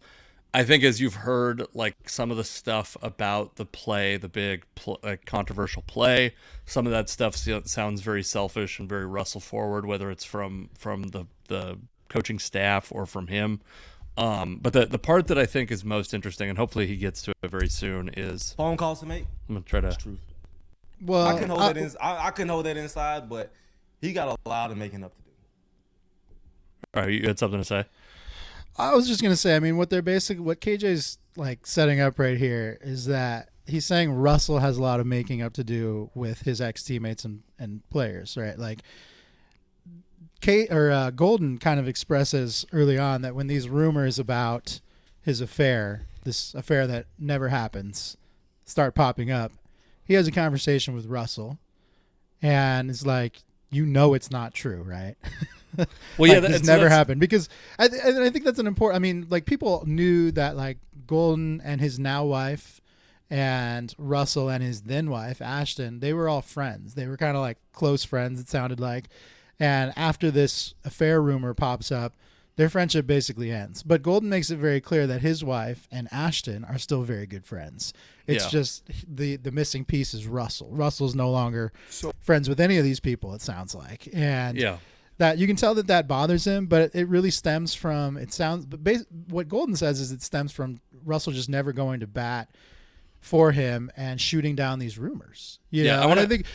Yeah, go ahead. You can play it if you want. They kind of tiptoe around it, which makes it tough. But I want to get to a part because there's one part that I think is like. He I hope he does. So why don't you? Why don't you think he ever? Why don't you think he ever? Because you said you kept waiting. You sent him text messages. Why don't you think he ever came out and went to bat and said, "No, you didn't do it"? Is it because he thinks you really did, or he knows you didn't, but didn't want to clear your name? So first off, that's where I think he gave him too much of an out, where G. Scott gave him too much of an out. But I'm going to play the. You don't know. You know, like you don't know. No, I do know, and he knows because we've talked about it, and he told me over the recent years that he believes me, and and that's okay. So that part, he goes on to say stuff. That part right there, the scare quotes, he believes me in recent years, because this wasn't a recent thing, makes me believe that whatever actually happened, at some point, Russell Wilson believed that Golden Tate fucked his wife. Yeah, I mean, it's pretty clear. Isn't that the implication from that? Yeah, I think that bit you just played is probably the most important part. But he continues to like explain that even prior to this, during this interview, he's kind of hinting at that. It's clear that Russ didn't believe him. Either didn't believe him or chose not to believe him. Sure. And I don't think this is, based on what he says, it doesn't seem like this is maybe the thing that broke up Russell and Ashton's marriage, but it certainly didn't help. Something caused them to have this rift, right? And man, it's crazy how this rumor, and Golden even addresses this earlier, it's crazy how this rumor took off the way it did. Because I remember when this rumor first came out, it was just kind of like people on Twitter who were Seahawks fans would kind of joke about it. And then all of a sudden it's like TMZ is picking up on it. Yeah. And then even in recent years, TMZ is still writing about it. Even as Golden has kind of moved on to his post-career life and Russell is, left Seattle altogether, people still talk about this. We don't need to play this part, but at the kind of the end of this discussion that they're having, I can't remember exactly where it is. It's a few minutes later, but they kind of abruptly end things, and they abruptly end this part of the conversation. And what Golden kind of starts to hint at is that maybe Russell cheated on Ashton.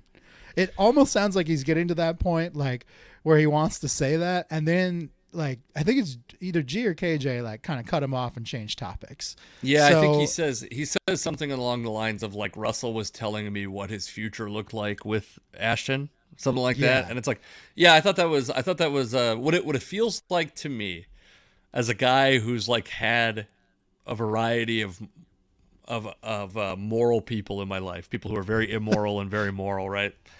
It feels like there was like some mutually assured destruction that exists in this friendship. You know what I mean? Yeah, they seem like they just diverged on their paths as people. Golden probably knew who he was and stayed on that course. And Russell, fans know how much Russ changed from the old Russ who was married to Ashton and then the new Russ that ended up with Unlimited. Sierra. Yeah, there's two different people, and it's the one key takeaway from that. Even if you don't care about the Golden Tate rumor or the affair, all of that stuff, they make it very clear. KJ and Golden both make it very clear that a lot of Russell's former teammates have issues with him, and that's what KJ's saying about how he's got a lot of making up to do with the people he used to play with, because for whatever reason they see him as duplicitous or, someone who's no longer trustworthy or within their circle, for whatever reason that might be. But clearly this particular rumor played a role in how Golden and Russell perceived one another.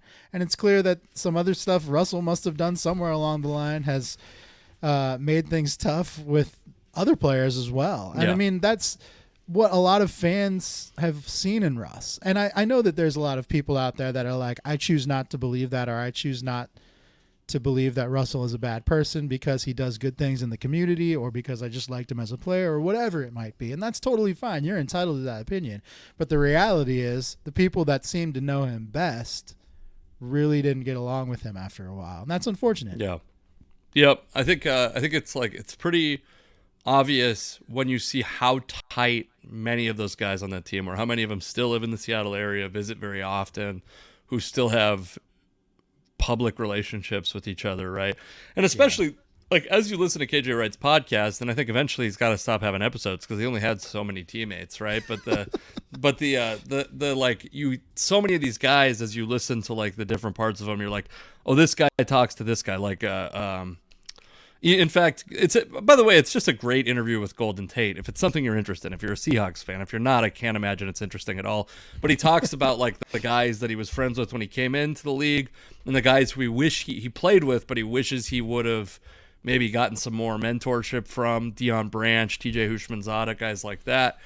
And I thought it's like incredibly interesting. But I did think like what we were starting to see is many of the things that have kind of been perceived by the fans and poo-pooed by quote-unquote insiders are actually very true. That like whether or not Golden Tate fucked Ashton Wilson, which I will tell you, if I had betting odds, I would not I wouldn't take it off the board necessarily based on this interview. I don't think this completely convinces me that it absolutely for sure didn't happen. I'd put it at less likely that it happened than didn't happen, which is probably where I was at before.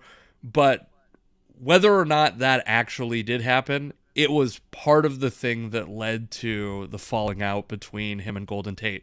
And that is a thing that fans have been saying for years. It doesn't even really matter if it actually happened, although it's much more salacious if it did happen.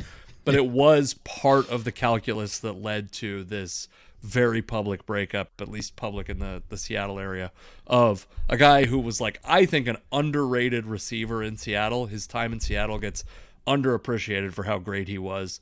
Him and Sidney Rice both, because the Seahawks passed so little in their times in Seattle, they didn't put up these like landmark stats that people like the 1,000-yard seasons or whatever that people wanted to see, but they were both very effective and efficient receivers.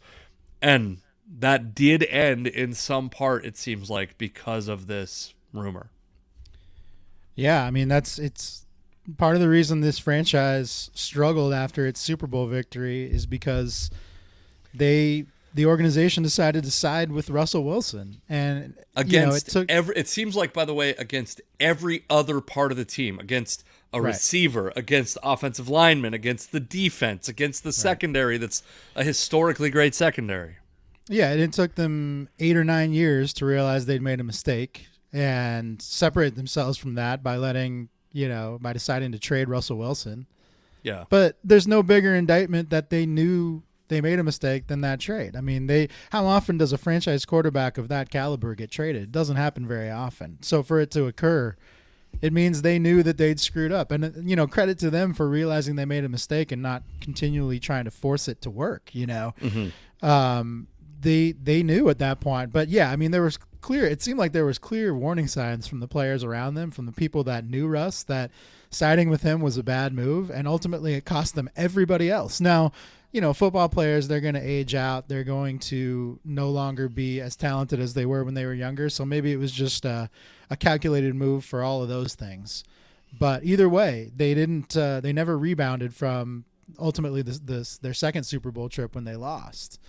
So, yeah, I mean, it's as a Seahawks fan, I wish it hadn't happened that way, but at least we're past that now. I guess we're out of the shadow. Yeah.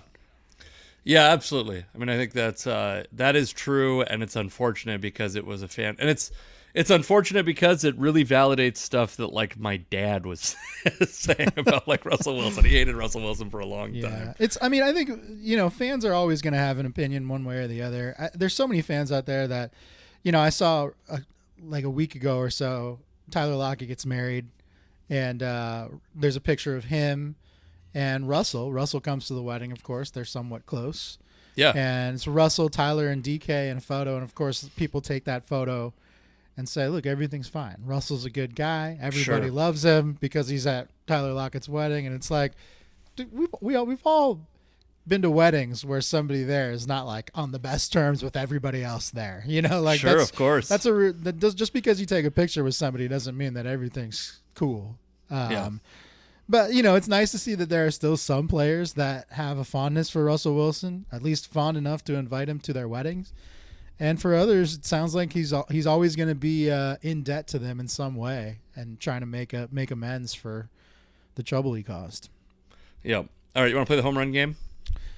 Let's do it. What do we think about last week's change? I'm actually fine rolling with the change of not revealing the years. I think okay. But I think we stick with it for a little while longer, and then if we don't like it, we change. So here's what happened. My wife is a play. I have a proposed modification. Okay. Let's hear it. So one, your wife. I said this last week via text, but I realized that text and my personality make everything seem sarcastic, and so I said to you that your wife is our most valued critic. And that is true because your wife is a sports fan and a podcast listener. And I don't mean our podcast. She listens to podcasts. Right. And not so just us. Not just us. One. It's not we just we are sympathy. competing, even though you are married to her, we are competing against other podcasts. You know what I mean? It's like true. she has an idea what a podcast should sound like, and she has an idea how she wants to interact with a podcast. I will say I've gotten like the inverse feedback from other listeners of the podcast, which is fine. I saw some of that too, and I agree with it. For me personally, I think not knowing the years, like if we both don't know the years a guy played, I personally feel like it might benefit me because it's possible, but I might be totally wrong about that. I just feel like feel like it would, but it also eliminates my little thinking process too. So. Yeah, I think that what we should do is I think we have this to not make it so people can't play along. I think that you and I should, before we go into the. By the way, I'm going to pull up backwards Trevor, which I should probably edit that out because we're supposed to give. I'm supposed to give him backwards. Trevor is his. Fuck, I gotta edit now. He's the one that's doing our tally, and he gave me the updated tally, and it's a gruesome scene going on. Right now, you have missed by 544 home runs in whatever amount of weeks. It's like 17 weeks. And I have missed by 928 home runs. I'm in a 3-week stretch of missing by over 100 home runs right now. So you've had a brutal rough for go. me. Yeah, that's why your change last week. I'll be honest, it surprised me. Most people don't tinker. I guess you do tinker when you're in a slump, so it makes sense. And to be clear, I'm not actually tinkering. I want us to both miss by more. I think that's more fun. I know that I don't necessarily think it'll actually help me. That's not. Right. I think it'll be more fun. But I think that the middle ground, good for everyone solution is that before we go through the players' kind of career accolades, you and I each have to write down the number we're guessing. And then we can talk about that player in a huge amount, and I can show you the thing, and you can tell me the number. Because I do think it is fun to hear about that guy's career, but I think you and I should have to guess. We share too much up front. Yeah. So do you want to do the years played, the number of years too, or no? I think we should start with this middle ground, and then maybe we go back to the original at some point. Okay. So no years. No years at this point. At this point. Okay. Well, then I actually am giving you a guy today that I feel like he precedes your time a little bit, but he's definitely one of those guys that is so big that you should know kind of thing, you know? Sure. The reason I looked this guy up is because I was just genuinely curious. I had no clue. And I wanted to know. And then here we are. So the guy I picked for you is Bo Jackson. Bo Jackson. This is a tough one without the years because he had a very abbreviated career. Is my perception anyway. I know he had a very abbreviated football career. Write down your guess. I know this is so I'm going to talk through it slightly because I'm going to go. He played a somewhat abbreviated baseball career, but based on your reaction, I'm going like double digits. I'm okay. God, this is a really good one, Alex. This is a really good one. This is like I said, I legitimately had no idea, and that's why I looked him up. And then I was like, you know what? I'm going to throw this incredibly difficult player at you who everybody knows, but nobody really knows what his stats look like. And then on top of that, you never really saw him play never saw him play. Played like partial seasons because he was a better football player than a baseball player, though a very good baseball player. Man, I'm gonna say Bo Jackson has 215 home runs. Do you want me to talk about him first? Yeah, let's talk about him. Because my perception is he had like roughly 10 or 12 years in Major League Baseball, but some of them were shortened by the football season. So you said 215? I'm just writing that down. Sorry. Yes. 215. Okay. Oh, fuck. I was supposed to reveal this at the end. My bad. I was supposed to just write it down. I'll get some note cards next time. I like talking through the process. Before I tell you what the actual number is, you're right. I mean, he obviously played abbreviated seasons. The most games he ever played in a year was 135 in 1989. That was actually the only year he made the All-Star team, which I was kind of surprised. I would have thought he would have made the All-Star team more than just the 1 year. Sure. His first season he comes up and plays 25 games in 1986 for the Royals. He's only 23 years old at the time. His career goes until 94. His last season, he's 31 years old. Tough. Yeah, so he only plays, technically he only plays in 8 seasons, but none of them are what you would consider a full season. His best stretch is from 1987 to 1990 with the Royals. 1990 is it's close to around the time when he gets hurt. I think he actually gets hurt in like 91 on the football field, unrelated to baseball. You know, it's one of those things where like if he never plays football, he's probably one of the best baseball players you've ever seen. If he never plays baseball, he's probably one of the best football players you've ever seen. And he was very good at both, but ultimately got hurt. So he plays these 8 seasons. His first 1, 2, 3, 4, 5. There's no way my 6. number's right. I'm so far off. You're not as bad off as you think.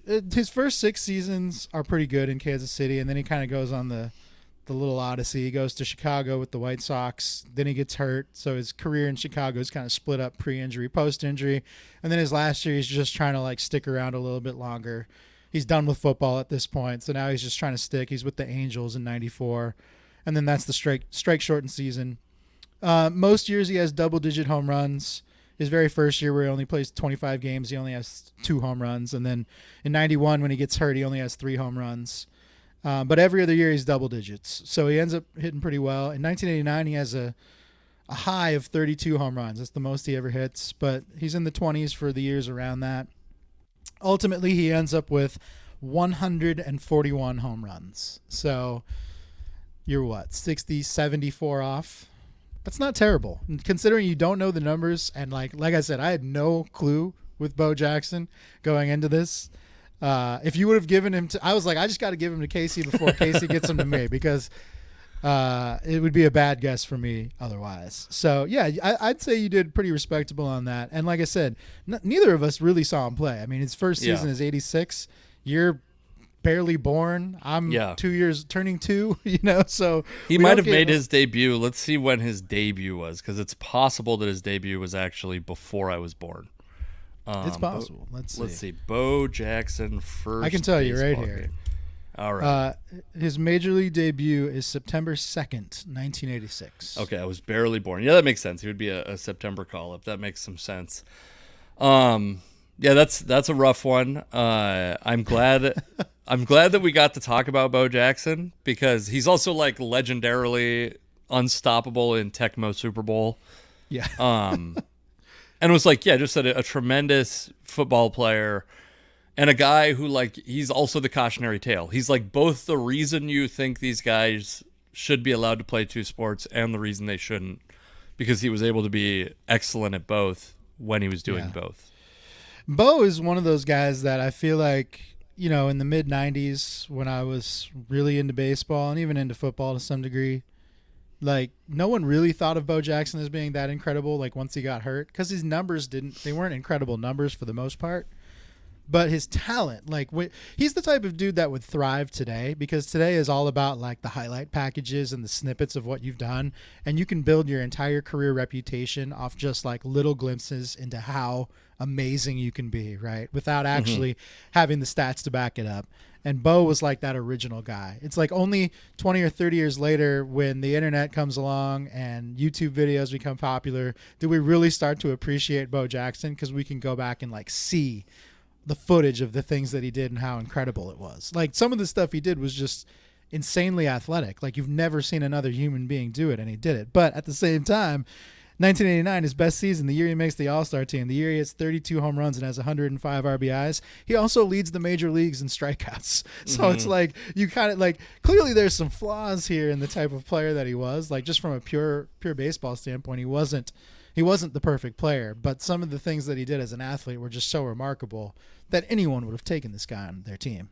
Yeah, absolutely. Yep.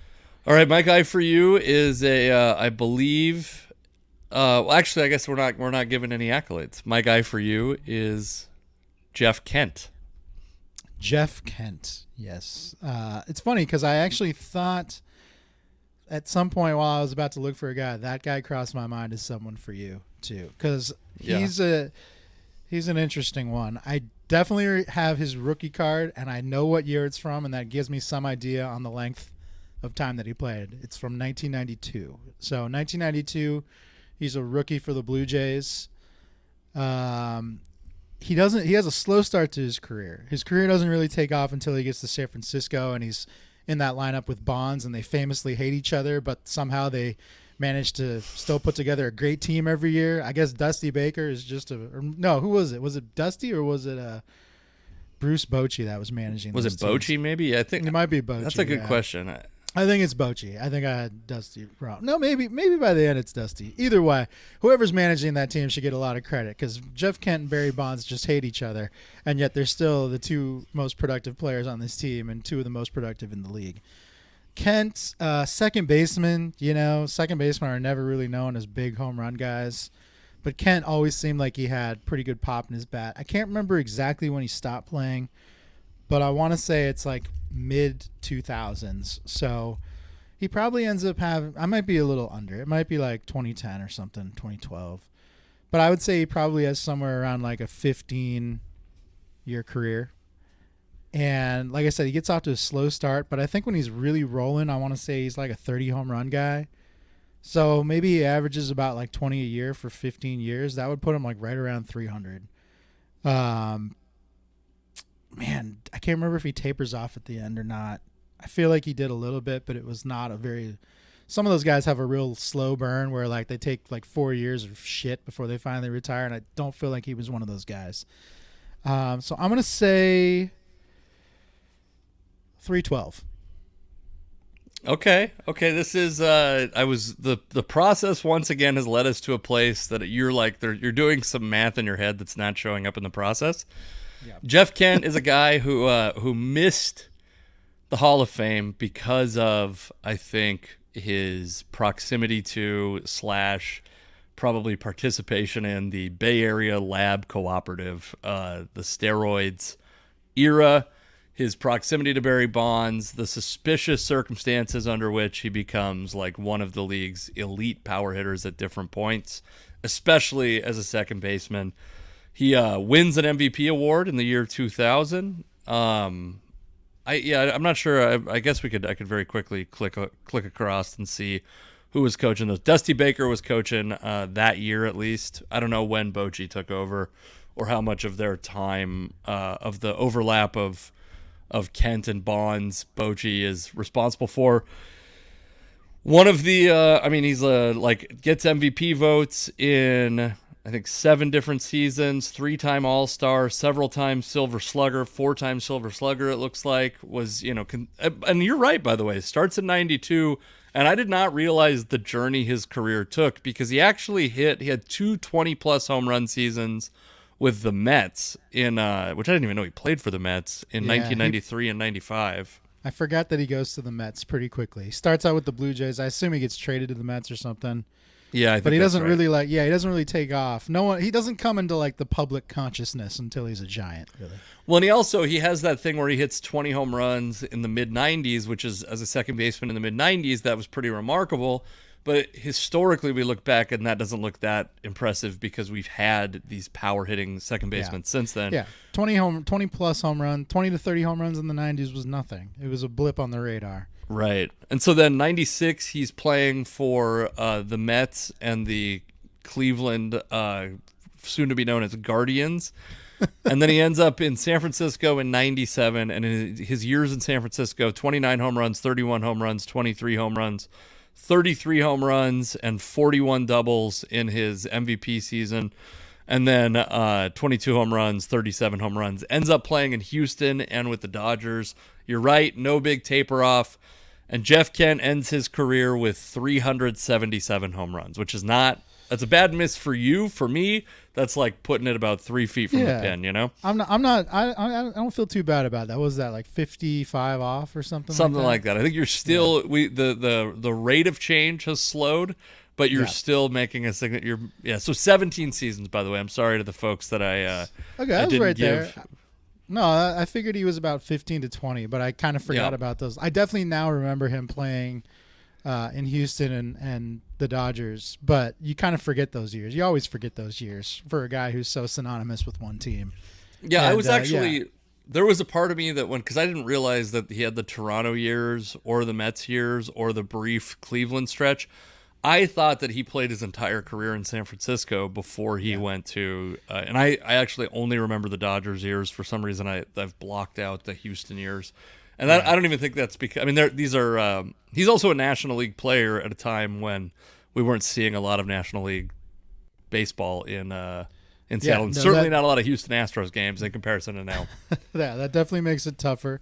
Part of the reason I thought not revealing the years played, the number of seasons played would benefit me is because of what exactly just happened with Jeff Kent. I was such an avid baseball card collector as a kid that I have that vision of certain baseball cards in my mind. I definitely remember, you gave me Luis Gonzalez the other day, and I remember my Luis Gonzalez rookie card from 1991, just like I remember Jeff Kent's rookie card from 1992. So that at least gives me a starting point. And then it's kind of up to me to figure out where they ended, how many years. But if I can just kind of narrow it down to a little window like I did with Kent there, I think I have a good shot. I like it. Yeah. All right. Well, you still made up some ground, but I slowed the bleeding a little bit. I'd say we both did pretty good today. Both did pretty good. It wasn't bad. I dread the moment I say the number. I dread the answer. I look forward to the home run game all week, and then I dread it the moment I say the answer because I'm like, and I'm the it's going to be opposite, 500 home runs. I've had enough successes that every time I give a guess, right. I'm like, nailed it. Oh, sorry. Go ahead. Oh, you're good. You're good. We've got an internet lag issue going on, so we're interrupting each other a little bit. That's okay. You've had so many successes. You're bragging about your fucking successes. Tell me about your success. No, it's just I feel like every time I give an answer, I'm the opposite of you. I feel very confident in it, and then I'm humbled by the number that you give me in exchange usually. But I feel like anytime you're within 100, as long as the number is big enough, that's a fine enough guess. It's fine enough. Yeah. Well, this is coming from the guy. I was within 100 for the first time in a month. So, all right. The Casey McLean comedy everywhere but Twitter. The Casey McLean on Twitter, working on figuring out how to not use Twitter as much, probably. And I've actually been using it more lately, I feel like. But Alex SSN on Threads. Let's just say Threads today. Threads and everywhere else except for Instagram. Stay off his Instagram. Thank you for listening. I guess we'll talk to you next. We'll see you next week.